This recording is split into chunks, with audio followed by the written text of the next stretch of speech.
ఈరోజు మన సబ్స్క్రైబర్ అడిగారు చోలే భటూరే ఎలా చేస్తారో అని. నేను ఈ రెసిపీ చేశాను, సూపర్గా ఉంటుంది, మీరు కూడా ట్రై చేయండి. ఫస్ట్ అయితే మనం చోలే తీసుకోవాలి, చిన్న సైజ్ చోలే తీసుకొని నైటే నానబెట్టి పెట్టుకోవాలన్నమాట. ఇలా మంచిగా నానతాయి, అప్పుడైతేనే చోలే తొందరగా ఉడుకుతుంది. వాటర్ అన్నీ వంపేసి ఒక విజిల్ కుక్కర్ తీసుకొని దీంట్లో చోలే మొత్తం వేసేసి ఒక ఫ్లవర్, అలాగే బిర్యానీ ఆకులు 2, దాల్చిన చెక్క వేసేసి బఠానీ మునిగేంత వరకు వాటర్ అనేది మనం ఇక్కడ యాడ్ చేసేసుకొని ఒక 1 టేబుల్ స్పూన్ సాల్ట్ యాడ్ చేసేసుకొని మూత పెట్టి 2 విజిల్లు లో ఫ్లేమ్లో తీసుకుంటే మనకి బఠానీ అనేది చక్కగా ఉడుకుతుంది. ఇప్పుడు మనం భటూరే కోసం పిండి ఎలా రెడీ చేసుకోవాలో చూపిస్తాను. ఒక పెద్ద కప్ మైదా తీసుకున్నాను, అలాగే పావు కప్ ఉప్మా రవ్వ, 1 టేబుల్ స్పూన్ సాల్ట్, అలాగే 1 టేబుల్ స్పూన్ షుగర్ కూడా మనం ఇక్కడ యాడ్ చేసేసుకోవాలి. అలాగే 1/2 టేబుల్ స్పూన్ తినే సోడా కూడా యాడ్ చేసుకోవాలి. ఏది కానీ మనం తీసుకునే క్వాంటిటీ ప్రకారం మనం అన్నీ యాడ్ చేసేసుకోవాలి. అలాగే ఒక 2 టేబుల్ స్పూన్ల ఆయిల్ కూడా యాడ్ చేసుకొని మంచిగా ఈ మిశ్రమాన్ని మిక్స్ చేసుకోవాలి. ఇలా మిక్స్ చేసుకోవడం ద్వారా మనకి భటూరే అనేది పర్ఫెక్ట్గా వస్తుంది. మనం భటూరే పొంగిన తర్వాత కూడా, చల్లారిన తర్వాత భటూరే కూడా అలాగే పొంగినప్పుడు ఎలా ఉంటుందో అలాగే మనకి ఉంటుందన్నమాట. ఇట్లా కడక్ అట్లా ఏమీ కాదనమాట. ఇట్లా పిండిని మంచిగా ప్రెస్ చేస్తూ మనము రెడీ చేసేసుకొని కొద్దిగా ఆయిల్ అనేది యాడ్ చేసేసి మళ్ళీ ఒకసారి మిక్స్ చేసేసి మూత పెట్టి నానబెట్టుకోవాలి. అంతలోపు మనం చోలే కర్రీ కోసం గ్రేవీ రెడీ చేసేసుకుందాము. ఇక్కడ ప్యాన్ పెట్టి కొద్దిగా ఆయిల్ యాడ్ చేసేసి 1 కప్ ఆనియన్స్, అలాగే 1 కప్పు టమాటోస్ కూడా తీసుకుంటున్నాను. వీటి రెండిటిని మనం ఆయిల్లో ఫ్రై చేసేసుకోవాలి గ్రేవీ కోసం. ఈ చోలే కర్రీ అనేది సూపర్ టేస్టీగా ఉంటుంది ఈ విధంగా చేయడం ద్వారా. ఇవి మంచిగా ఫ్రై అయిపోయి మిక్సీ జార్లోకి తీసుకుందాం. చల్లారేలోపు బఠానీ విజిల్ తీసుకొని, బఠానీ రెడీ అయిపోయింది చూపిస్తాను. ఇప్పుడు దీంట్లో మనం వేసుకున్న బిర్యానీ ఆకు, పువ్వు, పట్టా ఉన్నాయి కదా, అవి మళ్ళీ వాడనవసరం లేదు, తీసేసేయచ్చు అనమాట. ఇలా తీసేసిన తర్వాత మనకి బఠానీ కూడా ఏ విధంగా ఉడికిందో మీకు కూడా చూపిస్తాను. లో ఫ్లేమ్లో పెట్టుకొని ఉడికించుకుంటాం కదా, మనకి బఠానీ అనేది పర్ఫెక్ట్గా ఉడుకుతుందన్నమాట. చూస్తున్నారా ఈ విధంగా. ఇప్పుడు కర్రీ ఎలా చేసుకోవాలో చూపిస్తాను. అదే ప్యాన్లో ఆయిల్ అనేది యాడ్ చేసేసుకోవాలి. అలాగే 1 కప్ సన్నగా కట్ చేసుకున్న ఆనియన్స్ మంచిగా వేగిన తర్వాత 1 టేబుల్ స్పూన్ అల్లం వెల్లుల్లి పేస్ట్ యాడ్ చేసేసుకొని మిక్స్ చేసి, మనం ఫస్ట్ చోలే ఉడికించుకున్నాం కదా, ఆ చోలే అనేది మనం ఇక్కడ యాడ్ చేసేసుకోవాలి. వాటర్ తోటే యాడ్ చేసేసుకోవాలి.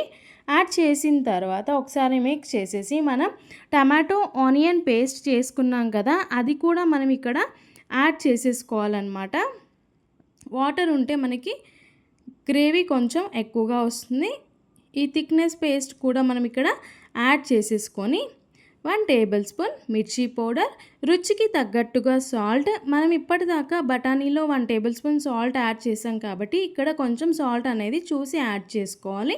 1 టేబుల్ స్పూన్ ధనియాల పొడి, 1 టేబుల్ స్పూన్ గరం మసాలా పొడి, అలాగే చోలే మసాలా పౌడర్ కూడా మనం ఇక్కడ యాడ్ చేసేసుకోవాలన్నమాట.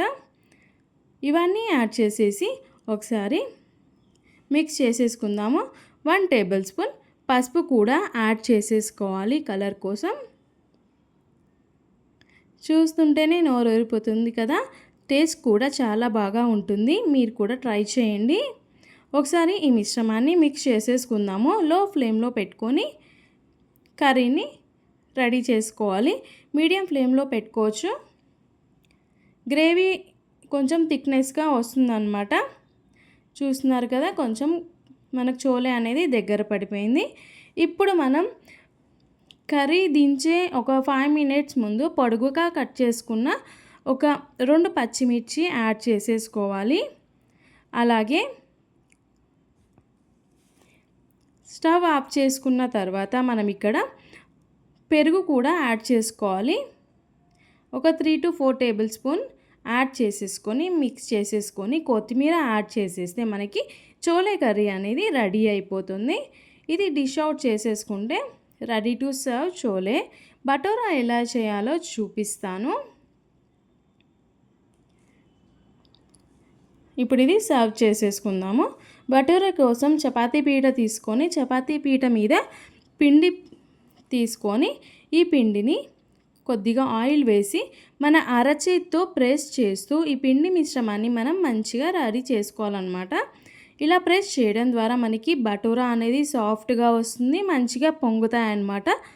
ఈ విధంగా మనం పిండిని రెడీ చేసేసుకొని చిన్న చిన్న ముద్దలు తీసుకొని ఇలా తీసుకోవాలి. అవి రౌండ్ చేసేసి మనం ఆయిలే అప్లై చేసుకొని బటోరే అనేది రెడీ చేయాలి. పొడిపిండి మాత్రం అప్లై చేయకూడదు అన్నమాట. ఇలా జస్ట్ మనం ఇట్లా రోల్ చేస్తే పిండి ఇట్లా బటోరేలా రెడీ అయిపోతుంది అన్నమాట. ఓవెల్ షేప్లో కావాలంటే ఓవెల్ షేప్, సర్కిల్ కావాలంటే సర్కిల్ షేప్లో చేసుకోవచ్చు.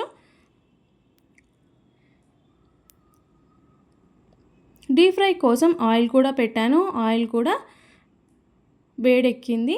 ఇప్పుడు ఈ బటోరే రెడీ అయిపోగానే మనం ఆయిల్లో డీప్ ఫ్రై చేసేసుకుందాము. చూస్తున్నారు కదా, ఇప్పుడు మనకి బటోరే అనేది ఈ విధంగా వస్తుంది. ఇప్పుడు ఆయిల్ హీట్ ఎక్కిన తర్వాత పూరి అనేది అందులో వేసేయాలి. హై ఫ్లేమ్లో పెట్టుకొని ఈ బటూరేని